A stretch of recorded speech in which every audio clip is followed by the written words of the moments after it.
Mayroon ka bang naranasang panahon na parang lumalayo ka sa iyong pananampalataya at hinangad mong mas mapalapit sa Diyos? Marahil ay naisip mo kung may mga salita bang makakapaglapit ng banal na Espiritu sa iyo. Isipin mo ito, ang mga salitang ginagamit natin ay maaaring humubog ng ating damdamin, magpabago ng ating mga desisyon at makaapekto sa mga nasa paligid natin. Isipin kung alam mo na may mga partikular na salita na maaaring mag-anyaya sa banal na Espiritu sa iyong pang-araw-araw na buhay. Magbabago ba ang iyong pananalita kung alam mong bawat salita ay maaaring maglapit sa iyo sa Diyos? Sa video na ito, pag-aaralan natin ang mga salitang malalim na nakakaantig sa banal na Espiritu. Ang mga salitang ito ay hindi mahiwagang orasyon, ngunit taglay nila ang napakalaking kapangyarihang espiritual. Maaari nilang buksan ang mga pintuan patungo sa kapayapaan, mag-anyaya ng presensya ng Diyos, at tulungan tayong maramdaman ang banal na Espiritu sa tunay at makabuluhang paraan. Ihanda mo ang iyong sarili upang matutunan ang isang bagay na maaaring magpabago ng iyong paglalakbay sa pananampalataya at masaksihan kung paano maaaring kumilos ang Diyos sa pamamagitan ng mga salitang sinasambit mo. Sinasabi sa atin ng kawikaan, ang dila ay may kapangyarihan ng buhay at kamatayan, at ang umiibig dito ay kakain ng bunga nito. Ipinapakita ng talatang ito kung gaano kapangyarihan ang ating mga salita. Isipin ito, gaano kadalas nakapagpasigla ng iyong kalooban ang isang mabuting salita sa mahirap na araw, at ilang beses naman nag-iwan ng masakit na bakas ang isang masamang salita. Ang mga salita ay may sapat na lakas upang baguhin ang ating mga buhay. Gaya ng muling pagbabago ng banal na Espiritu sa atin, ang ating mga salita ay may kapangyarihang baguhin ang ating mundo. Gayunpaman, maraming Kristiyano ang hindi nakakaalam sa malalim na potensyal ng pakikipag-usap ng may layunin kasama ang banal na Espiritu. Ang pakikipag-ugnayan sa banal na Espiritu ay mahalaga, hindi lamang isang opsyon para sa mga Kristiyanong naghahangad na palalimin ang kanilang pananampalataya. Sa pamamagitan ng patuloy na pakikipag-usap sa banal na Espiritu, ang mga mananampalataya ay pinapalakas ng karunungan, kaaliwan at banal na patnubay. Ang pakikipag-ugnayan sa banal na Espiritu ay higit pa sa simpleng pakikipag-usap sa isang puwersa. Ito ay koneksyon sa isang personal na nilalang, ang ikatlong persona ng Santissima Trinidad na may kalooban, damdamin at dakilang pagmamahal para sa sangkatauhan.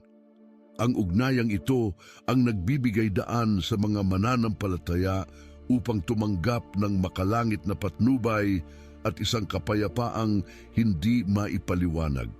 Kaya, anong mga pagpapahayag ang nais marinig ng banal na Espiritu mula sa atin na bihira nating bigkasin? Nagsisimula tayo sa mga pagpapahayag ng papuri at pagsamba. Naranasan mo na ba ang malalim na koneksyon sa espiritual sa panahon ng pagsamba? Naisip mo na ba kung bakit nag-iiba ang pakiramdam ng kapaligiran at mas nararamdaman mong malapit ka sa Diyos kapag ipinapahayag mo ang iyong papuri ng malakas? Ayon sa awit 22, ang Diyos ay nananahan sa papuri ng kanyang mga tao. Nangangahulugang ang ating mga akto ng pagsamba ay nagaanyaya ng presensya ng banal na Espiritu sa ating paligid. Alalahanin ang mga pagkakataon sa simbahan kapag ang kongregasyon ay nagtitipon upang sumamba. Napapansin mo ba kung paanong nawawala ang mga alalahanin sa lupa at ang pakiramdam ng presensya ng Diyos ay tumitindi? Ito ang epekto ng taimtim na panalangin. Ang banal na Espiritu ay naaakit sa mga lugar na puno ng taus-pusong pag-aalay.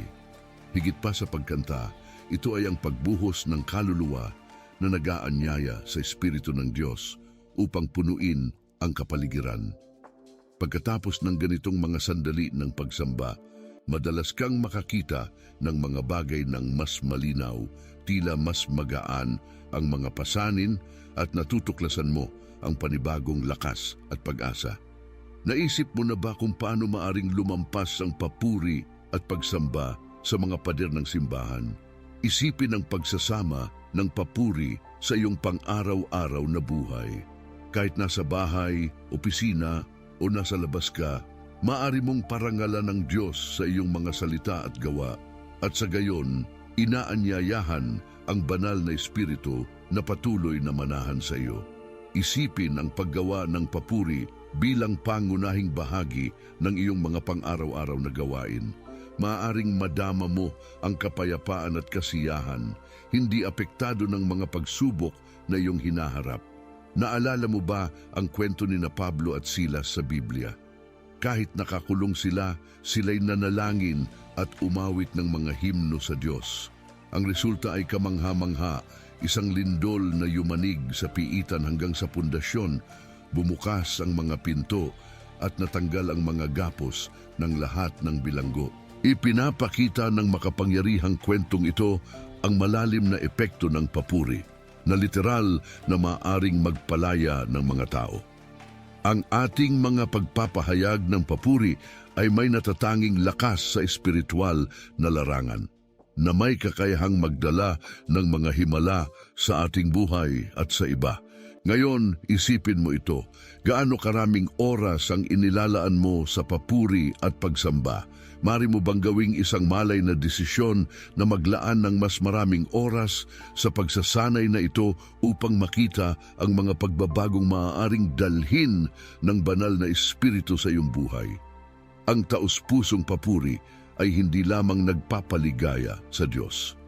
Binabago rin tayo nito, pinupuno ang ating mga puso ng kanyang kapayapaan at lakas.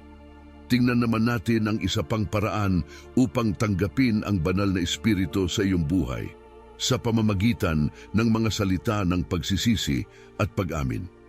Ang kasulatan sa Arakhunhuan ay nagbibigay katiyakan na kapag inamin natin ang ating mga kasalanan, siya ay tapat at makatarungan upang patawarin tayo at linisin tayo sa lahat ng kasamaan.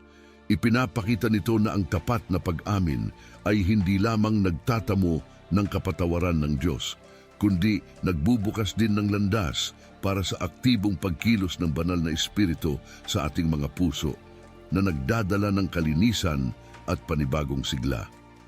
Alalahanin ang isang panahon kung saan inamin mo ang isang kasalanan, hindi lamang sa Diyos, kundi pati na rin sa isang pinagkakatiwalaan mo. Nakaramdam ka ba ng ginhawa? Ang pag-amin ay nagpapalaya sa atin mula sa bigat ng ating mga kasalanan at nagpapalalim ng ating karanasan sa biyaya ng Diyos. Ito ay isang kilos ng pagpapakumbaba at pagtitiwala sa Diyos na umaakit sa kanyang awa at pabor. Nakikita mo ba kung paano maaaring baguhin ng ganitong kilos ng pagpapakumbaba ang iyong buhay espiritual?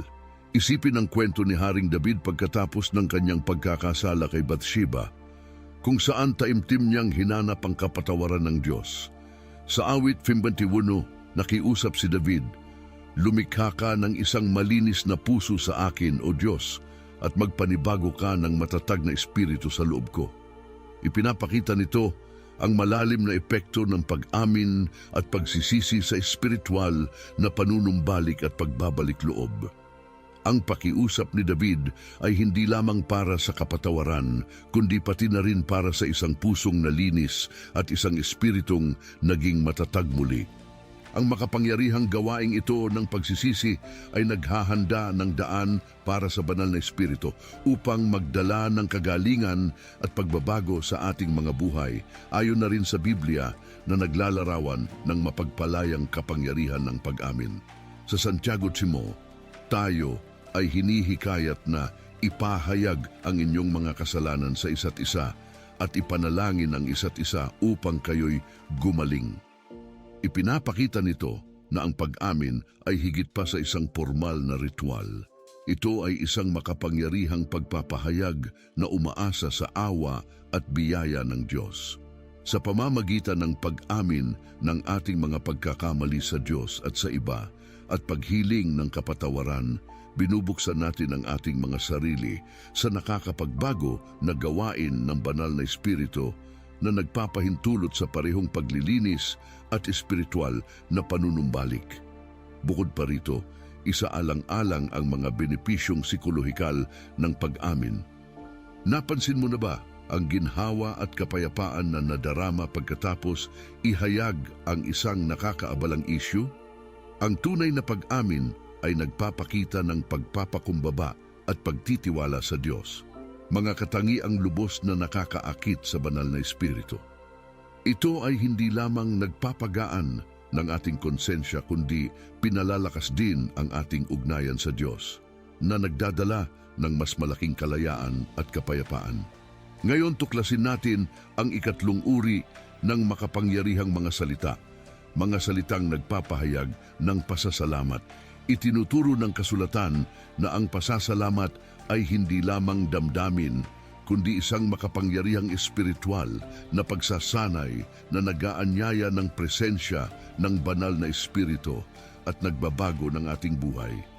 Sa mga taga-Tesalonika nakasulat, magpasalamat kayo sa lahat ng pagkakataon sapagkat ito ang kalooban ng Diyos para sa inyo kay Kristo Jesus.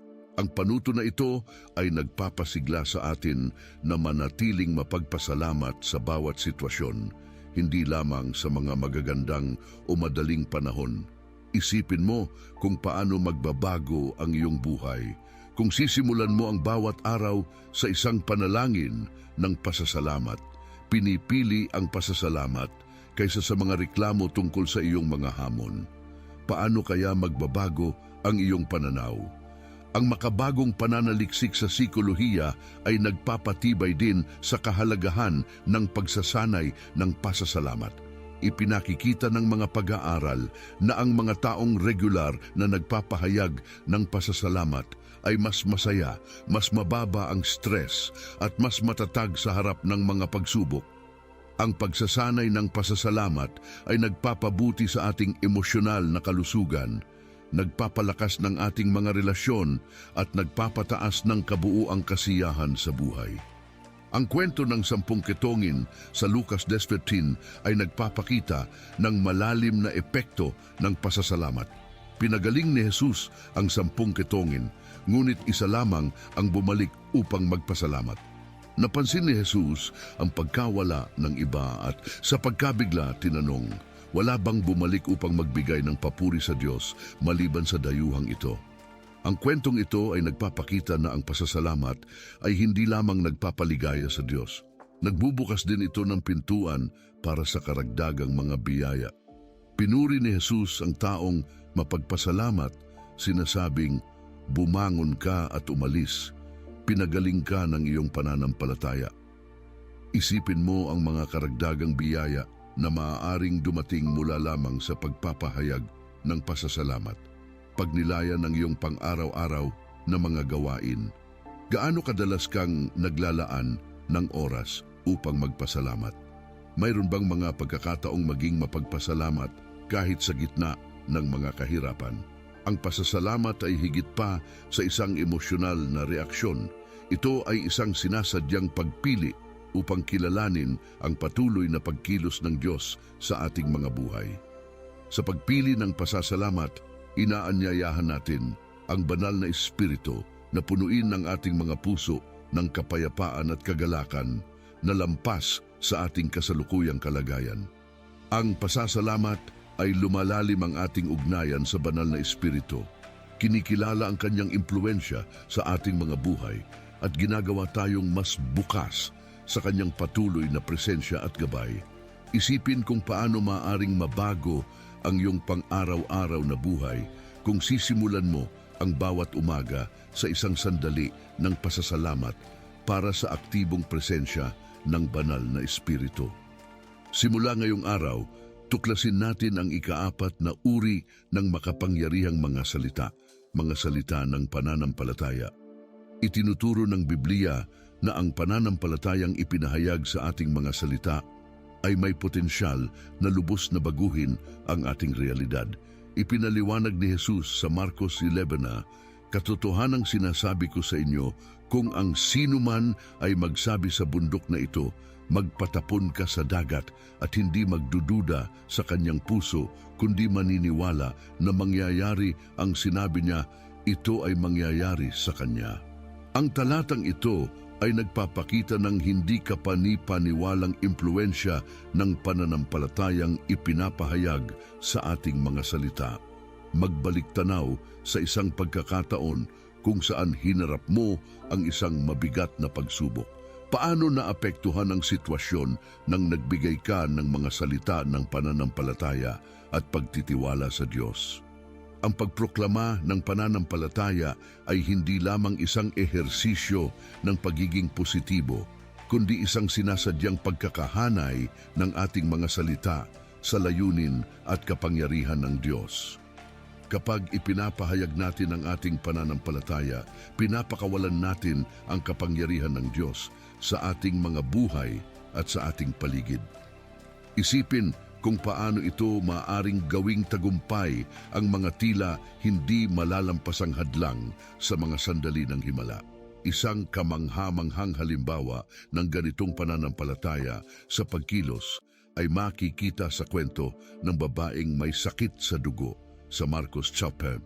Pagkatapos ng maraming taon ng pagdurusa at hindi nakatagpo ng lunas, naniwala siyang, "Kung mahawakan ko lamang ang kanyang damit, gagaling ako." Ang kanyang pananampalataya ay hindi lamang nag-udyok sa kanya na kumilos, kundi nagdulot din ng kanyang kagyat na paggaling nang mahawakan niya ang damit ni Jesus. Kinilala ni Jesus ang kanyang pananampalataya, sinasabing, "Anak, pinagaling ka ng iyong pananampalataya. Pumunta ka sa kapayapaan at lumaya mula sa iyong pagdurusa." Ang halimbawang ito ay nagpapakita ng maganda kung paano ang simpleng pagdeklarang ng pananampalataya ay maaaring mag-activate ng banal na kapangyarihan sa ating mga buhay. Ang kwentong ito ay nagbibigay diin sa kapangyarihan ng mga salita ng pananampalataya kapag ito ay ipinahayag ng may tunay na pananalig upang magdala ng mga makabuluhan at himalang pagbabago. Ang pananampalataya ayon sa Hebreo ay ang katiyakan sa mga bagay na inaasahan at kasiguraduhan sa mga bagay na hindi nakikita. Ang ganitong uri ng pananampalataya ay nakaugat hindi sa mga nakikita kundi sa isang matatag na pagtitiwala sa mga pangako ng Diyos. Ang pag-voicing ng ating pananampalataya ay isang makapangyarihang kasangkapan upang labanan ang mga kasinungalingan na ipinalaganap ng kaaway. Sa mga taga-Efeso, anism, pinapayuhan tayo ni Pablo na gamitin ang kalasag ng pananampalataya upang patayin ang lahat ng nagliliyab na palaso ng masama, na nagpapakita kung paano ang ating mga deklarasyon ng pananampalataya ay nagsisilbing pananggalang mula sa mga pagdududa at takot na inilagay ng ating kaaway. Sinabi ni Jesus ang malalim na epekto ng ating mga salita. Ipinahayag niya sa Mateo 3:12, "Sapagkat sa pamamagitan ng iyong mga salita, ikaw ay ipapawalang sala, at sa pamamagitan ng iyong mga salita, ikaw ay hahatulan." Inaanyayahan tayo nito na magnilay kung paano maaaring baguhin ng mas madalas na pagbigkas ng mga pagpapahayag ng pananampalataya sa ating pang-araw-araw na buhay ang ating pananaw. Paano kaya kung ililipat mo ang focus mula sa pag-iisip sa mga problema patungo sa pagpapatibay ng iyong pananampalataya sa kakayahan ng Diyos na lutasin ang mga ito? Ang regular na pagbigkas ng mga deklarasyon ng pananampalataya ay nagbibigay daan sa patuloy na pagpapakita ng kapangyarihan ng Diyos sa ating mga buhay. Dagdag pa rito, sa mga taga-Roma, taga-Twin, ipinapaalala sa atin na ang pananampalataya ay nagmumula sa pakikinig ng mensahe at ang mensahe ay naririnig sa pamamagitan ng salita tungkol kay Kristo. Sa pamamagitan ng pagproklama ng mga pangako ng Diyos, hindi lamang natin pinapalakas ang ating sariling pananampalataya, kundi pinapayagan din natin ang makapangyarihang pagbabago na maganap sa ating kalooban Ang mga salitang ito ay hindi lamang nagpapatibay ng ating paniniwala, nakakaangat din ang mga ito sa mga nasa paligid natin. Ang ating mga pagpapahayag ng pananampalataya ay may kakayahang magbigay inspirasyon at magpalakas sa iba na nagtataguyod ng isang kapaligirang puno ng pag-asa at pananampalataya. Tuklasin natin ang ikalimang kategorya ng mga pagpapahayag na malalim na umaantig sa banal na espiritu, mga salita ng panalangin at pamamagitan. Naranasan mo na ba ang malalaking pagbabago na maaaring maganap mula sa taimtim na panalangin? O napansin kung paano ang pagdarasal para sa iba ay hindi lamang nakakabago ng iyong sariling sitwasyon, kundi malaki rin ang nagiging epekto sa mga taong ipinagdarasal mo. Ang kasulatan ay nagbibigay diin na ang panalangin at pamamagitan ay makapangyarihang mga paraan upang kumonekta sa Diyos at magdala ng pagkilos ng banal na espiritu sa ating mga buhay. Sa mga taga-Roma 8, ipinaliwanag ni Pablo, sa gayon ding paraan, tinutulungan tayo ng Espiritu sa ating kahinaan. Hindi natin alam kung ano ang dapat nating ipanalangin, ngunit ang Espiritu mismo ang namamagitan para sa atin sa mga daing na walang salita. Ipinapakita ng talatang ito na kahit sa mga panahon na nahihirapan tayong maghanap ng tamang mga salita o maintindihan ang ating mga pangangailangan, naroon ang banal na espiritu upang mamagitan para sa atin na nagpapalakas at nagpapadali ng ating komunikasyon sa Diyos. Nagkaroon ka na ba ng mga sandali na pakiramdam mo'y nauubusan ka ng sasabihin sa panalangin, hindi alam kung ano ang sasabihin, nakaaaliw malaman na sa mga pagkakataong iyon, ang banal na espiritu ay aktibong namamagitan para sa iyo. Ang panalangin ay higit pa sa isang simpleng ritual.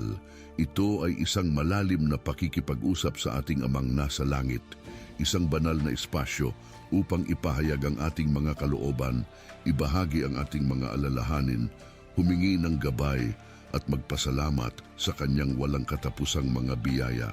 Kapag tayo'y nananalangin ng taos-puso at masigasig, aktibong kumikilos ang banal na espiritu, hindi lamang sa atin, kundi pati sa pamamagitan natin.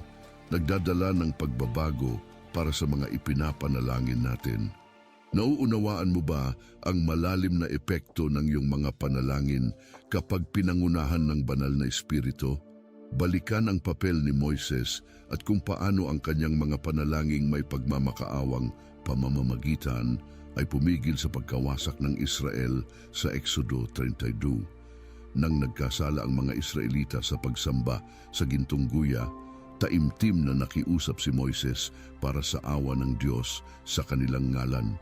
Tumugon ang Diyos sa taimtim na mga kahilingan ni Moises sa pamamagitan ng pagpapatawad sa bayan, na nagpapakita ng malaking impluensya ng pamamagitan at ang pagtugon ng Diyos sa taimtim na panalangin ng kanyang mga tagasunod.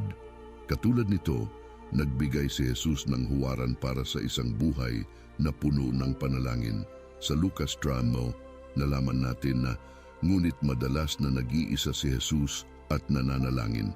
Madalas na lumalayo si Jesus upang makapagdasal, binibigyang diin ang kahalagahan ng taimtim at dedikadong panalangin. Isipin ang mga pagbabago na maaaring masaksihan kung sisimulan mong maglaan ng mga sandali bawat araw para sa tahimik na panalangin sa Diyos. Paano kaya mababago ng pagbibigay prioridad sa panalangin ng iyong buhay?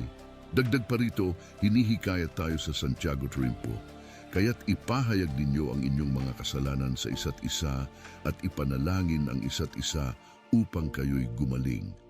Ang panalangin ng taong matuwid ay makapangyarihan at mabisa. Isipin ang potensyal ng panalangin na hindi lamang baguhin ang iyong buhay, kundi magdala rin ng pagbabago at kagalingan sa buhay ng iba. Nakakita ka na ba ng mga pagbabago sa mga sitwasyon o sa mga tao matapos ang iyong mga panalangin para sa kanila? Ang panalangin ay higit pa sa isang paraan ng pakikipag-usap sa Diyos. Isa itong makapangyarihang kasangkapan na may kakayahang magbago ng mga sitwasyon, magpagaling ng mga puso, at magbigay ng kapayapaan at pag-asa. Sa pagbibigay ng oras para sa panalangin at pagdulog, binubuksan natin ang ating sarili sa impluwensya ng Espiritu Santo na nagpapahintulot sa banal na interbensyon at mga pagbabago na maganap sa pamamagitan natin. Naranasan mo na ba ang biglaang pag-angat ng iyong damdamin mula sa isang salitang nakapagpapatibay? O napansin mo na ba kung paano ang tamang mga salita sa tamang oras ay kayang magpalakas ng loob ng isang taong nahihirapan? Binibigyang diin ng Biblia ang makapangyarihang epekto ng ating mga salita upang magpatibay at magpalakas sa iba, at aktibong kumikilos ang Espiritu Santo kapag ginagamit natin ang ating wika upang magbigay inspirasyon at mag-angat. Isang halimbawa ng biblikal na karakter na nagpapalakas ng loob ay si Bernabe, na may tamang bansag na anak ng pampalakas ng loob. Si Bernabe ay may mahalagang papel sa maagang simbahan sa pamamagitan ng pagsuporta kay Pablo at sa iba pang mga disipulo sa mahahalagang sandali. Sa mga Gawa 11, ipinakita ni Bernabe ang kanyang diwa ng pagpapalakas ng loob sa pagdalaw sa mga mananampalataya sa Antioquia. Nakita niya ang biyaya ng Diyos na gumagawa sa kanila. Siya'y natuwa at hinimok silang lahat na manatiling tapat sa Panginoon ng buong puso.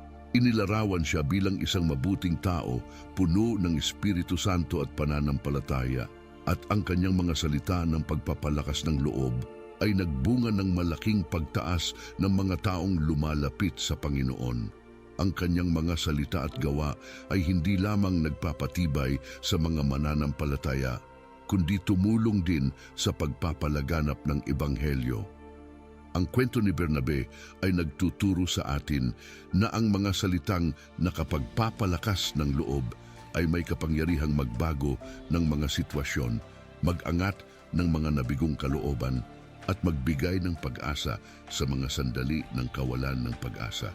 Sinasabi sa Kawikaan 12, ang kabalisahan ay nagpapabigat sa puso, ngunit ang mabuting salita ay nagpapasaya nito. Ipinapakita ng kasulatang ito ang makapangyarihang epekto ng mga salitang nakapagpapalakas ng loob sa isang pusong nababalisa. Ilang beses na kayang isang simpleng kilos ng kabutihan sa anyo ng mga salitang nakapagpapatibay ang nakapagpasaya sa araw ng isang tao. Bukod dito, hinihikayat tayo ni Pablo sa 1 Thessalonica 4 na palakasin ang loob ng isa't isa at patibayin ang bawat isa tulad ng ginagawa na ninyo. Binibigyang diin nito ang papel ng komunidad ng Kristiyano bilang isang espasyo ng patuloy na suporta at paglago. Isipin kung paano maaaring magbago ang iyong simbahan, bilog ng mga kaibigan o pamilya kung ang bawat isa ay magpapasya na magtulungan sa pagpapalakas ng loob. Isipin ang isang lipunan kung saan ang bawat salita ay isang pagkakataon upang magbigay ng pag-asa, kung saan sa halip na negatibismo at pagpuna, ang ating mga salita ay nagbibigay lakas, nagpapatibay at nag-aangat sa isa't isa. Pag-isipan kung paano mo maisasama ang mas maraming mga salitang nakapagpapalakas ng loob sa iyong pang-araw-araw na pakikipag-ugnayan. Paano kung maglaan ka ng ilang sandali bawat araw upang magbahagi ng isang positibo at nakapagpapatibay na salita sa ibang tao? Isipin kung paano maaaring magbago ang paligid mo kung patuloy kang pipiliing magbigay ng lakas sa iba kaysa pumuna o maghusga. Ang pagbibigay ng mga salitang nakapagpapalakas ng loob ay hindi lamang nakakatulong sa mga nakakarinig nito, kundi nagbibigay din sa nagsasalita ng mas malalim na kapayapaan at kasiyahan. Sa aktibong pagpili ng paggamit ng mga salitang nakapagpapalakas ng loob, Hinahayaan natin ang Espiritu Santo na kumilos ng malalim kapwa sa ating buhay at sa buhay ng mga taong nakakasalamuhan natin. Tuklasin natin ang ikapitong uri ng mga salita na nagbibigay kasiyahan sa Espiritu Santo. Ang mga salitang nagpapatawad. Naisip mo na ba ang malalim na epekto ng mga salitang tulad ng pinapatawad kita o patawarin mo ako? Isipin kung paano maaaring magbago ang iyong buhay kung magpapatawad ka ng taos-puso at ipapahayag ito ng tapat. Sinasabi ng kasulatan na ang pagpapatawad ay isang kilos na nagpapalaya at nagpapagaling kapwa sa nagpapatawad at sa pinapatawad. Itinuturo sa atin ni Jesus sa Biblia, kung pinapatawad ninyo ang kasalanan ng iba, patatawarin din kayo ng inyong Ama sa langit. Ngunit kung hindi ninyo pinapatawad ang iba, hindi rin kayo patatawarin ng inyong Ama. Ipinapakita ng aral na ito ang mahalagang papel ng pagpapatawad sa ating espiritual na paglalakbay. Balikan mo ang isang pagkakataon kung saan nagpatawad ka o napatawad ka. Hindi ba't may dalang kaluwagan at gaan sa dibdib? Ang pagpapatawad ay hindi lamang nakakatulong sa pinapatawad, kundi nagpapalaya rin sa nagpapatawad mula sa galit at sama ng loob.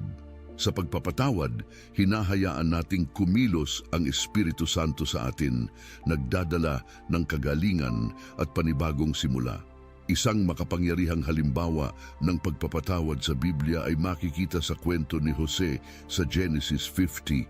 Sa kabila ng pagbenta sa kanya bilang alipin at ng mga pagkakamaling ginawa laban sa kanya, pinatawad ni Jose ang kanyang mga kapatid at sinabi, "Masama ang balak ninyo sa akin, ngunit ang balak ng Diyos ay mabuti." Ang kanyang pagpapatawad ay hindi lamang nagbuklod sa kanilang pamilya, kundi nagpakita rin ng mas malalim na plano ng Diyos. Maiisip mo bang unawain ang iyong mga sakit at pagkakanulo sa lente ng layunin at kagustuhan ng Diyos? Ang pagpapatawad ay higit pa sa mga salita. Isa itong makapangyarihang hakbang na nagpapalaya sa ating sarili at sa iba mula sa tanikala ng nakaraan.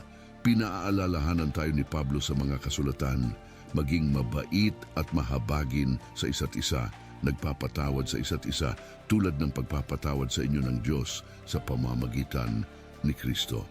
Itinutuon ng talatang ito na ang ating motibasyon sa pagpapatawad sa iba ay nagmumula sa pagpapatawad na ating tinanggap mula sa Diyos. Si Jesus ang nagpakita ng tunay na pagpapatawad sa krus. Sa gitna ng kanyang paghihirap, nanalangin siya, "Ama, patawarin mo sila sapagkat hindi nila alam ang kanilang ginagawa." Sa harap ng matinding hirap at kawalang katarungan, pinili ni Jesus ang magpatawad. Ang pagpiling ito ay hindi lamang pagpapakita ng kanyang dakilang pagmamahal, kundi nagsilbing pundasyon ng ating kaligtasan. Handa ka bang gawing bahagi ng iyong araw-araw na buhay ang pagpapatawad? Ang mga salitang nagpapatawad ay isang makapangyarihang kasangkapan mula sa Diyos upang magdulot ng kagalingan at pagbabago sa ating buhay at mga relasyon. Sa pagsasabuhay ng pagpapatawad, hindi lamang natin sinusunod ang kalooban ng Diyos, kundi hinahayaan din natin ang Espiritu Santo na magdulot ng pagbabago sa atin. Pag-usapan natin ang ikawalong uri ng mga salita na nagdudulot ng kagalakan sa Espiritu Santo, ang personal na patotoo. Alalahanin ang isang sandali kung saan ibinahagi mo ang iyong paglalakbay sa pananampalataya sa iba. Napansin mo ba kung paano ang pagbabahagi ng iyong espiritual na karanasan ay nagbigay sa kanila ng pag-asa at tapang? Kapag tayo'y hayagang nag-uusap tungkol sa mga gawa ng Diyos sa ating buhay, hindi lamang natin siya pinararangalan, kundi pinapalakas din ang pananampalataya ng mga nakapaligid sa atin. Ang iyong patotoo ay nagiging ebidensya ng kapangyarihan at katapatan ng Diyos. Maiisip mo bang ang iyong kwento ay maaaring magbigay liwanag sa landas ng isang taong naliligaw sa dilim? Isang halimbawa nito ang kwento ng lalaking ipinanganak na bulag na pinagaling ni Jesus. Nang tinanong siya ng mga Pariseo tungkol sa kanyang kagalingan, ang sagot niya ay simple ngunit makapangyarihan. Ang alam ko lang, ako'y bulag, ngunit ngayon nakakakita na ako. Balikan mo ang iyong buhay. Anong mga pagbabago mula sa Diyos ang maaaring magbigay inspirasyon at magpatibay ng pananampalataya ng iba? Hindi kailangan ng komplikadong kwento sa pagbabahagi ng iyong patotoo. Maging tapat at totoo lamang tungkol sa mga paraan kung paano kumilos ang Diyos sa iyong buhay at makakagawa ito ng malaking epekto sa mga nakikinig. Sa pagbabahagi ng iyong patotoo, binibigyan mo ng pagkakataon ang Espiritu Santo na gamitin ang iyong karanasan bilang patunay ng kanyang kapangyarihan at biyaya. Ang kasulatan ay puno ng mga kwento na nagpapalakas at nagbibigay lakas sa atin. Sa Lucas 8:39, matapos palayain ni Jesus ang isang lalaki mula sa pagkakadalawahan, sinabi niya sa kanya, "Umuwi ka at ipahayag ang mga ginawa ng Diyos para sa iyo." Ang lalaking ito ay nagpalaganap ng balita sa buong lungsod tungkol sa mga ginawa ni Jesus na may malalim na epekto sa kanyang komunidad. Isipin ang isang mundo kung saan ang bawat mananampalataya ay masigasig na ibinabahagi ang kanilang mga karanasan sa pananampalataya. Guni-gunihin ang mga komunidad kung saan ang mga kwento ng espiritual na paglago at pagbabago ay malayang na ipapalitan, nagpapatibay sa pananampalataya ng iba. Pag-isipan kung paano maaaring magbago ang iyong kongregasyon, ang iyong komunidad o maging ang buong mundo kung lahat ay ibinabahagi ang kanilang mga karanasan ng impluensya ng Diyos sa kanilang buhay. Ang pagbabahagi ng ating mga karanasang espiritual ay hindi lamang isang matapang na kilos, kundi isang hakbang ng pagsunod at pagpapasalamat. Sa pag-uusap tungkol sa mga ginawa ng Diyos para sa atin, kinikilala natin ang kanyang impluensya at pinararangalan siya ng nararapat. Tingnan natin ang isa pang aspeto na pinahahalagahan ng Espiritu Santo, ang karunungan na ipinapahayag sa pamamagitan ng ating mga salita. Ipinapakita ng kasulatan na ang karunungan ay isang napakahalagang kaloob mula sa Diyos. At kapag puno ng makalangit na karunungan ang ating pananalita, nagdadala ito ng pagbabago at gabay hindi lamang sa ating sarili, kundi pati sa mga nasa paligid natin. Hinihikayat tayo ni Santiago 1:9 sa mga salitang ito, "Kung ang sino man sa inyo ay nagkukulang ng karunungan, humingi siya sa Diyos na nagbibigay ng sagana at walang panunumbat, at siya'y bibigyan." Ang talatang ito ay nagbibigay katiyakan na handang ipagkaloob ng Diyos ang karunungan sa atin kapag ito'y hinanap natin. Naranasan mo na bang malagay sa isang sangandaan, hindi alam kung anong landas ang tatahakin?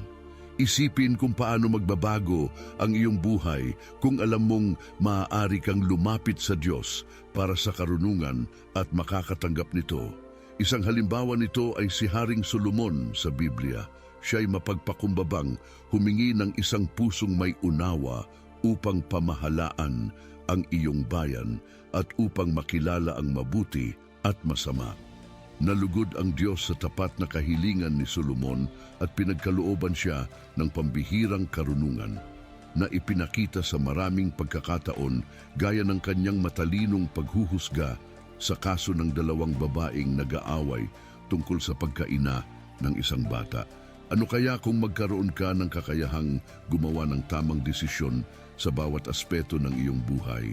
Ang banal na karunungan ay higit pa sa karaniwang kaalaman.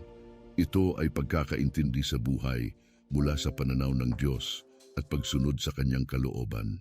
Sinasabi sa atin sa Kawikaan 2, sapagkat ang Panginoon ang nagbibigay ng karunungan, mula sa kanyang bibig ay dumarating ang kaalaman at unawa. Ipinapakita ng talatang ito na ang tunay na karunungan ay isang kaloob mula sa Diyos at dapat maging malinaw sa ating mga salita. Sa iyong mga pang-araw-araw, na pakikipag-ugnayan. Gaano kadalas mo ginagamit ang karunungan upang lutasin ang mga di pagkakaunawaan, gumawa ng mahihirap na desisyon o payuhan ng iba? Ang mga salitang may karunungan ay hindi lamang lumulutas ng mga problema. Nagdadala rin ito ng kapayapaan at kaliwanagan. Inilarawan sa Biblia ang karunungan bilang isang bunga ng Espiritu.